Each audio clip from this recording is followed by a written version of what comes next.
مہلکات و منجیات، یہ دو ایسی چیزیں ہیں، یعنی جن چیزوں کی وجہ سے بندہ ہلاک ہو جاتا ہے وہ مہلکات بہت سارے ہیں، یعنی باطنی امراض جیسے ریاکاری ہے، جھوٹ ہے، غیبت چغلی، حسد ہے، بغض ہے، عداوت ہے، کینہ ہے، یہ ہے مہلکات جن کی وجہ سے انسان ہلاک ہوتا ہے۔ اور منجیات بھی بہت سارے ہیں کہ جن کی وجہ سے بندہ نجات پائے گا، اور وہ ہیں اچھے نیک کام جیسے اخلاص، صدق، قناعت، توکل، یہ بہت سارے اچھے کام جن کا تعلق کرنے اور نہ کرنے سے ہے۔ مہلکات نہیں کرنے اور منجیات کرنے ہیں، اور جو جتنا مہلکات و منجیات کے متعلق جانتا ہوگا اور ان پر عمل کرتا ہوگا وہ اتنا ہی نیک ہوگا۔ اور ان تمام اوصاف میں سے، بالخصوص منجیات میں سے، ایک اچھا وصف سخاوت، یعنی کھلے ہاتھ سے خرچ کرنا، جو کہ کنجوسی کا ایک طرح سے برعکس وصف ہے۔ فی زمانہ آج کل کے لوگ سخاوت سے محروم ہو چکے ہیں اور بخل کے ایسے مظہر ہیں، یعنی اتنا بخل کرتے ہیں کہ جس کی وجہ سے ان پر جب تنگی آتی ہے، کیونکہ گناہ کی نحوست پڑتی ہے، اور جب تنگی آتی ہے تو پھر ایسے ہی لوگ جو بخیل کنجوس ہوتے ہیں اور اچھے کاموں میں بھی، نیک کاموں میں بھی خرچ نہیں کرتے، وہی لوگ پھر تنگی کا، افلاس کا اور لالچ کا رونا بھی روتے ہیں۔ اس لیے یاد رکھیے کہ انسان کا دل بڑا ہونا چاہیے، یعنی اس کے پاس کچھ دینے کے لیے ہو یا نہ ہو، لیکن کم از کم اس کی نیت اچھی ہونی چاہیے، اور جسے یہ نصیب ہو جائے۔ یعنی کیا چیز؟ سخاوت۔ سخاوت کس کو کہتے ہیں؟ بغیر بدلے کے، بغیر عوض کے، بغیر معاوضے کے، بطیب خاطر، یعنی دل کی خوشی سے کسی کو نوازنا، کسی کو خوش کرنا، اس کو کچھ دے کر یا اس کی کسی غلطی کو معاف کر کے اس کی خوشی کے لیے مسکرانا بھی، یاد رکھیے یہ سخاوت میں شامل ہے۔ اور جس کو یہ نصیب ہو جائے اللہ تعالیٰ اسے محبت کے وصف نصیب کرتا ہے اور ساتھ ساتھ اسے اپنی رضا سے بھی نوازتا ہے۔ قرآن کریم میں اللہ رب العالمین نے کئی مقامات پر سخاوت کا حکم دیا ہے، جیسے مثل الذین ينفقون اموالهم فی سبیل اللہ کمثل حبۃ انبتت سبع سنابل فی کل سنبلۃ مئۃ حبۃ۔ جو سخاوت کرتا ہے، جو اللہ کی راہ میں خرچ کرتا ہے، وہ لوگ، ان کی مثال ایسی ہے کہ جیسے کمثل حبۃ، ایک دانہ ہے جو مٹی میں ڈالا جائے، زمین میں ڈالا جائے، اگایا جائے تو اس میں سے 7 بالیاں نکلتی ہیں، اور پھر ہر بالی میں 100 دانے ہوتے ہیں، یعنی ایک دانے سے 700 دانے اگ آتے ہیں۔ ایسے ہی مثال ہے ان نیک لوگوں کی جو اللہ کی راہ میں خرچ کرتے ہیں یا اللہ کی خاطر خرچ کرتے ہیں، تو اللہ تعالیٰ ان کے مال کو بھی ایسے رنگ لگاتا ہے کہ وہ ایک خرچ کرتے ہیں، اللہ تعالیٰ ایک خرچ کرنے پر انہیں 700 نیکیاں عطا فرماتا ہے۔ ایسے ہی فرمایا من ذا الذی یقرض اللہ، کون ہے جو اللہ کو قرض حسن دے، اور فرمایا الذین ينفقون اموالهم باللیل والنہار سرا وعلانیۃ فلہم اجرہم عند ربہم، کہ جو لوگ دن اور رات اور چھپے اور ظاہر ہر حال میں اللہ کی راہ میں خرچ کرتے ہیں، سخاوت سے کام لیتے ہیں، تو ان کی مثال فرمایا اللہ تعالیٰ نے، ان کے لیے اجر ہے ان کے رب کے پاس، ان کا رب انہیں بدلہ عطا فرمائے گا۔ جس طرح اللہ نے بیان کیا، ایسے ہی رسول اللہ صلی اللہ علیہ وآلہ وسلم نے بھی لوگوں کی حاجت پوری کرنے کے لیے اور لوگوں کے مشکل وقت میں کام آنے کے لیے اللہ کے رسول صلی اللہ علیہ وآلہ وسلم نے صحابہ کو ترغیبات ارشاد فرمائی۔ آپ صلی اللہ علیہ وسلم نے ارشاد فرمایا الرجل فی ظل صدقته حتی یقضی بین الناس، قیامت کا دن قائم ہوگا اور لوگ اس دن تپتی دھوپ میں کھڑے ہوئے ہوں گے، لیکن جو لوگ صدقہ خیرات کرتے ہوں گے، اللہ تعالیٰ انہیں ان کے صدقے اور ان کے خرچ کیے ہوئے جو مال ہوں گے ان کے سائے میں جگہ عطا فرمائے گا، اور جب تک لوگوں کا فیصلہ نہیں ہو جائے گا، جب تک وہ سائے میں رہیں گے۔ آپ صلی اللہ علیہ وسلم نے ارشاد فرمایا السخی قریب من اللہ، قریب من الجنہ، قریب من الناس وبعید من النار، جو سخی ہوتا ہے وہ اللہ کے بھی قریب ہے، جنت کے بھی قریب ہے، لوگوں کے بھی قریب ہوتا ہے، اور اللہ تعالیٰ اسے دوزخ سے دور فرما دیتا ہے۔ جبکہ جو بخیل ہوتا ہے وہ اس کے برعکس، وہ اللہ سے دور، لوگوں سے دور، جنت سے دور اور جہنم کے قریب ہوتا ہے۔ اور فرمایا ولا جاہل سخی احب الی اللہ من عابد بخیل، کوئی عبادت گزار ہو لیکن ہو کنجوس، عبادت کرتا ہو لیکن کنجوسی سے، بخل سے کام لیتا ہو، جہاں خرچ کرنا ہو وہاں بھی خرچ نہ کرتا ہو، تو ایسا عبادت گزار جو بخیل ہو اس سے زیادہ پسند اللہ تعالیٰ کو وہ شخص ہے کہ جو جاہل ہو لیکن اللہ کی بارگاہ میں، اللہ کی راہ میں خرچ کرتا ہو، تو وہ جاہل ہو کر بھی اللہ کے قریب ہوتا ہے کہ وہ سخاوت سے کام لیتا ہے۔ آپ صلی اللہ علیہ وسلم نے ارشاد فرمایا لا يدخل الجنۃ خب ولا منان ولا بخیل، بد خصلت لوگ جن کی فطرت کے اندر بدنیتی ہو، ایسا اور احسان جتانے والا، دے کر احسان سنانے والا، ان کو جتانے والا اور بخل کرنے والا، یہ جنت میں نہیں داخل ہوں گے۔ حضرت عبداللہ بن جعفر اللہ کے ایک نیک بندے بزرگ گزرے، وہ ایک کھیت میں گئے، وہاں جا کر انہوں نے ایک حبشی غلام کو دیکھا۔ سخاوت کا فائدہ اللہ تعالیٰ دیکھیے دنیا میں کیسے عطا فرماتا ہے۔ وہ ایک کھیت میں ایک باغ میں گئے اور وہاں ایک حبشی غلام کو دیکھا کہ وہ کھانا کھانے کے لیے بیٹھا، اتنے میں قریب ایک کتا آ کر کھڑا ہو گیا، گویا کہ وہ کتا بھوکا تھا۔ اس حبشی غلام نے ایک روٹی اس کتے کو کھلا دی، اس کتے نے وہ روٹی کھا لی، ابھی وہ مزید بھوکا تھا، اس حبشی غلام نے دوسری روٹی بھی اسے ڈال دی، تیسری روٹی بھی اسے کھلا دی۔ حضرت عبداللہ بن جعفر فرماتے ہیں میں نے اس حبشی غلام سے پوچھا کہ تمہارے پاس تو اب کچھ نہیں بچا، کیا تمہارے پاس اور کوئی کھانا بھی موجود ہے؟ تو کہنے لگا کہ میں اس باغ کا نوکر ہوں، میرے مالک نے مجھے یہاں باغ کی خدمت پر رکھ رکھا ہے اور میرے پاس دن میں یہ ایک وقت اسی طرح کھانا آتا ہے، بس یہی کھانا تھا۔ تو آپ نے فرمایا کیا کھاؤ گے؟ کہنے لگا بس فاقہ کروں گا۔ بڑے متاثر ہوئے عبداللہ بن جعفر کہ ایک غلام ہو کر اتنی سخاوت، تو کہنے لگے کہ تم نے اس کتے کو کیوں کھلایا؟ کہنے لگا اس باغ میں کتے ہوتے نہیں ہیں، شاید یہ کہیں سے بھٹکا ہوا کتا بھوکا آ گیا تو میں نے سوچا آج اپنا کھانا اس کو کھلا دوں۔ ہم غور کریں ذرا کہ ہم سے کوئی ہمارا کھانا مانگے ہم کبھی دیں گے؟ نہیں، جلدی سے آج کا انسان تو یہ سوچتا ہے کہ دوسرے کا کھانا بھی ہڑپ کر لوں، دوسرے کا مال بھی لے لوں، دوسرے کی چیز پر بھی قبضہ کر لوں۔ لیکن اس حبشی غلام کا یہ سخاوت کا وصف ایک جانور پر، ہم تو انسانوں پر بھی رحم نہیں کرتے، جانور تو جانور۔ عبداللہ بن جعفر فرماتے ہیں کہ مجھے اس کی سخاوت دیکھ کر دلی طور پر بڑی خوشی ہوئی۔ کہتے ہیں میں فوراً اپنے گھر واپس آیا، بہت سارا مال لیا اور جا کر اس باغ کے مالک کو ڈھونڈا، اس مالک سے کہا کہ یہ باغ مجھے بیچ دو۔ اس مالک سے وہ باغ لے لیا اور اس غلام کو بھی خرید لیا۔ اور پھر عبداللہ بن جعفر فرماتے ہیں میں نے اللہ کی رضا کے لیے اس غلام کو بھی آزاد کر دیا اور وہ جو باغ میں نے مالک سے خریدا تھا اب وہ باغ اس غلام کو دے دیا کہ کہا جاؤ یہ تمہاری سخاوت کے بدلے میں نے تمہیں غلام کو آزاد بھی کیا ہے اور تمہیں اس باغ کا مالک بھی بنا دیا ہے۔ وہ غلام اللہ کا شکر ادا کرتا ہے، کہتا ہے کہ بے شک میرے رب کا فرمان حق اور سچ ہے کہ وہ سخاوت کا بدلہ آخرت میں تو کیا دنیا میں بھی عطا فرماتا ہے کہ اس نے مجھے غلامی سے بھی آزادی دے دی اور مجھے باغ کے نوکر سے باغ کا مالک بنا دیا۔ یہ سخاوت کا بدلہ کیسے ظاہر ہوا؟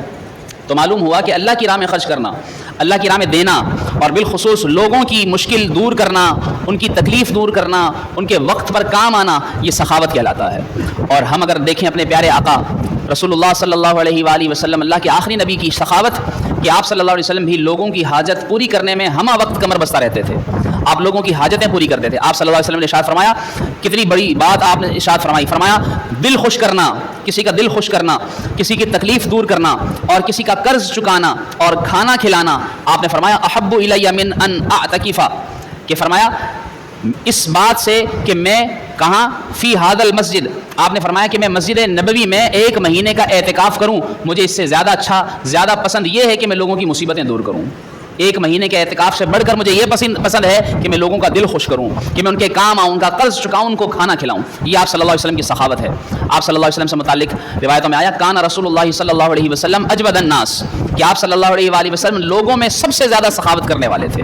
اور بعض روایت میں فرمایا من الریح المرسلاتی، کہ جس طرح چلتی ہوئی تیز ہوا ہوتی ہے آپ صلی اللہ علیہ وسلم اس سے بڑھ کر سخاوت فرمایا کرتے تھے، کہ آپ صلی اللہ علیہ وسلم نے ارشاد فرمایا کہ میرے پاس بہت پہاڑ جتنا بھی مال ہو، سونا ہو، تو فرمایا 3 دن سے پہلے وہ میں اللہ کی راہ میں خرچ کر دوں گا، اگر کچھ بچاؤں گا تو قرضہ ادا کرنے کے لیے۔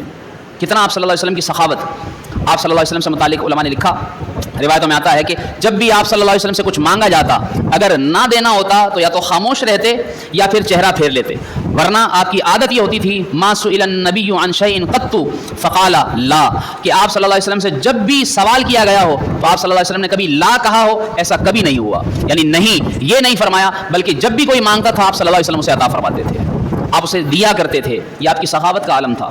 واہ کیا جود و کرم ہے شہ بطحا تیرا، اے مدینے کے شہنشاہ آپ کا کیا جود ہے، آپ کی کیا سخاوت ہے، نہیں سنتا ہی نہیں مانگنے والا تیرا، آپ کے مانگنے والا نہیں تو سنتا ہی نہیں ہے، جو بھی مانگتا ہے آپ اسے عطا فرماتے ہیں۔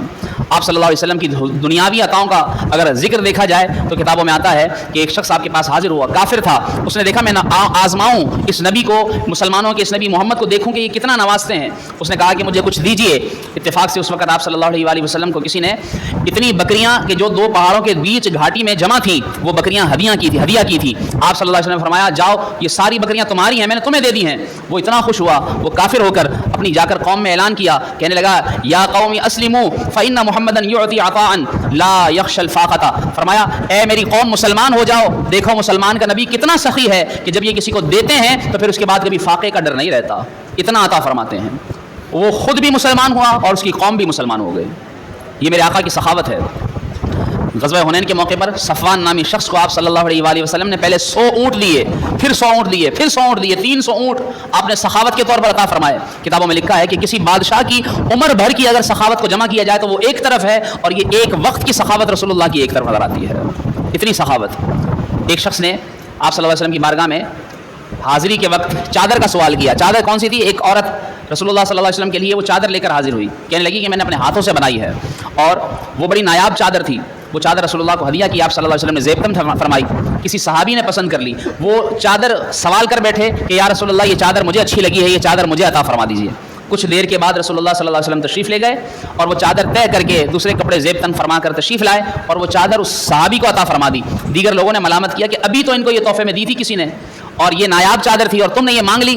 تو کہنے لگے کہ میرے آقا صلی اللہ علیہ وآلہ وسلم کی سخاوت ایسی ہے، جب بھی کوئی ان سے مانگتا ہے یہ نہ نہیں کرتے. تم نے مانگی اور تمہیں دے دی. وہ شخص کہتا ہے کہ لوگوں میں نے کون سا کوئی اس کو پہننے اوڑھنے کے لیے مانگا ہے، بلکہ کہتا ہے کہ بس میرا دل چاہتا ہے کہ جب میں مروں تو اللہ کے رسول کے بدن سے لگی ہوئی یہ چادر مجھے کفن میں دفنائی جائے، مجھے کفن دی جائے. میں نے تو اس لیے سوال کی ہے اس چادر، اور آپ صلی اللہ علیہ وسلم نے عطا فرما دی.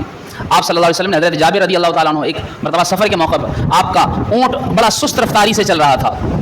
سست رفتاری کے باعث دوسرے لوگ حضرت جابر سے آگے نکل رہے تھے. آپ صلی اللہ علیہ وسلم نے اس اونٹ کو ایک چھڑی سے تھوڑی سی ضرب لگائی.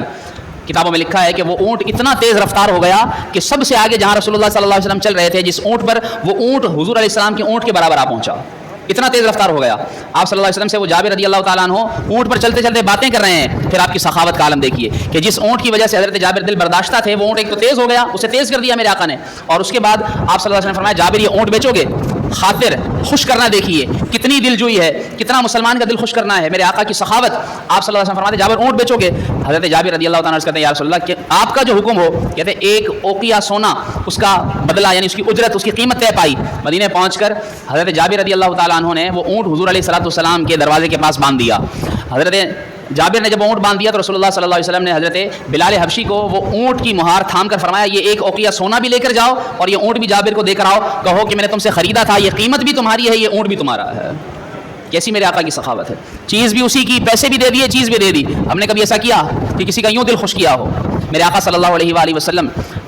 حضرت انس رضی اللہ تعالیٰ عنہ کے بارے میں آتا ہے آپ کی والدہ ام سلیم بڑی تنگ دست تھی. یعنی اگر ہم لوگ یہ کہیں نا کہ تنگ حالات ہیں کیسے خرچ کریں، جی نہیں، میں نے جیسے شروع میں کہا نا دل بڑا ہونا چاہیے اللہ کی راہ میں دینے کے لیے، لوگوں کو دینے کے لیے، لوگوں کو خوش کرنے کے لیے، ان کا جی خوش کرنے کے لیے، ان کی تکلیف دور کرنے کے لیے، کسی کا درد دور کرنے کے لیے، کسی کا قرض چکانے کے لیے انسان کا دل بڑا ہو. اور کچھ نہ صحیح کسی کو مسکرا کر دیکھ لیں، یہ بھی سخاوت ہے، یہ بھی صدقہ ہے. کتابوں میں آتا ہے کہ یہ تنگ دست تھی حتیٰ کہ اپنا دوپٹہ پھاڑ کر اپنے بیٹے حضرت انس ان کو ایک آدھے دوپٹے کے حصے سے ان کا تہبند بنایا اور آدھے دوپٹے کے حصے سے ان کے جسم کی چادر بنائی. وہ ان کو پہنا کر حضور علیہ السلام کی بارگاہ میں لے کر گئیں. جب صحابہ اور صحابیات نذرانے پیش کر رہے تھے تو انہوں نے عرض کی یا رسول اللہ صلی اللہ علیہ وسلم میرے پاس دینے کے لیے تو کچھ نہیں ہے، یہ میں اپنا بیٹا آپ کی بارگاہ میں وقف کرتی ہوں، یہ میں اپنا بیٹا آپ کو دیتی ہوں، آپ اسے اپنی خدمت میں لیجئے. دیکھیے صحابیات کا کیسا جذبہ تھا، ایمان کا جذبہ کہ وہ کچھ نہ دے سکی تو اپنی اولادیں رسول اللہ کی بارگاہ میں وقف فرما دی. آج بھی ایسے لوگ ہونے چاہیے اور ہیں کہ جو اپنی اولاد کو دین کے لیے وقف کر دیتے ہیں. تو جن کے پاس مال نہ صحیح اولاد تو ہے، وہ اولاد کو اللہ کی راہ میں وقف کریں کہ وہ لوگوں کو دین سکھائیں، لوگوں کو دین بتائیں، لوگوں کو دین کی تعلیم سکھائیں اور ان کا اجر حاصل کریں. اور وہ ایسا اجر ہوگا جو صرف دنیا میں کیا وہ آخرت میں بھی کام آئے گا. آپ صلی اللہ علیہ وسلم کی بارگاہ میں حضرت انس کو انہوں نے جب ہبہ کر دیا تو رسول اللہ صلی اللہ علیہ وسلم نے انہیں دعا دی. جب دعا کی انہیں عرض کی گئی تو آپ صلی اللہ علیہ وسلم نے دعا کیا دی. دیکھیے رسول اللہ صلی اللہ علیہ وسلم کی دعا کی برکت. دعا کی اللہم اکثر مالہ وولدہ واطل عمرہ واغفر ذنبہ وادخلہ الجنہ. آپ صلی اللہ علیہ وسلم نے دعا کی کہ یا اللہ اسے مال کی بھی کثرت دے، اسے اولاد کی بھی کثرت دے، اسے عمر میں بھی برکت عطا فرما، اس کے گناہ بھی معاف فرما، اسے جنت کا بھی داخلہ فرما. حضرت عمر فرماتے ہیں یہ 5 دعائیں جن میں سے 3 دعائیں تو میں نے دنیا میں رہتے ہوئے جیتے جی دیکھ لی اور ایسی دیکھی ہیں کہ یقین ہو گیا ہے جیسے 3 دعائیں دنیا میں پوری ہوئی ہیں اللہ کے رسول کی یہ دعائیں باقی جو 2 آخرت کے لیے ہیں اللہ وہ بھی ضرور پوری فرمائے گا. کیسے برکت ہوئی حضرت انس رضی اللہ تعالیٰ عنہ کے لیے. حضرت انس عمر میں ایسی برکت ہوئی 91 ہجری میں جب ان کی عمر 103 سال ہو چکی تھی. فرماتے ہیں اتنی عمر میں اللہ نے برکت دی، بصرہ میں جتنے صحابی تھے سب انتقال کر گئے، سب سے آخر میں ان کا انتقال ہوا. اتنی عمر میں برکت. عمر میں ایسی برکت. اولاد میں کیسی برکت ہوئی؟ کہتے ہیں وصال سے 15 سال پہلے میری اولاد میں سے 120 تو انتقال کر چکے تھے اور میرے جیتے جی جب میں 88 سال کا تھا اس وقت 100 بیٹے اب بھی موجود تھے. اتنی اولاد میں برکت ہوئی. اور فرماتے ہیں اللہ تعالیٰ نے میرے مال میں کتنی برکت عطا فرمائی. کہتے ہیں مدینے کے جتنے انصاری صحابی تھے سب سے زیادہ مالدار میں تھا. میرے باغ میں اللہ نے مجھے اتنی برکت عطا فرمائی. اور صحابہ کے باغ میں سال میں 1 مرتبہ پھل لگا کرتا تھا, لیکن رسول اللہ کی دعا کی برکت سے میرے باغ میں سال میں 2 مرتبہ پھل آیا کرتا تھا. کیسی برکت ہے. فرماتے ہیں میرے باغ کے پتوں سے مشک کی خوشبو آیا کرتی تھی. یہ میرے آقا کی دعا کی برکت ہے. آپ صلی اللہ علیہ وآلہ وسلم نے ایسا انہیں نوازا. تو یہ آپ کی عطائیں ہیں, یہ دنیاوی عطائیں ہیں, اخروی عطائیں بھی آپ نے عطا فرمائیں. حضرت ربیعہ جب تہجد کے موقع پر رسول اللہ صلی اللہ علیہ وسلم کو وضو کروا رہے ہیں, آپ صلی اللہ علیہ وسلم فرماتے ہیں خوش ہو کر سل یا ربیعہ, مانگ ربیعہ کیا مانگتا ہے. آپ صلی اللہ علیہ وسلم دعا فرماتے ہیں. جب وہ کہتے ہیں یا رسول اللہ دعا کیجیے, اسألک مرافقتک فی الجنہ, یا رسول اللہ جنت میں آپ کا ساتھ چاہتا ہوں. حضور علیہ السلام ارشاد فرماتے ہیں جاؤ ربیعہ, تمہیں جنت بھی عطا فرمائی, اپنا ساتھ بھی عطا فرما دیا.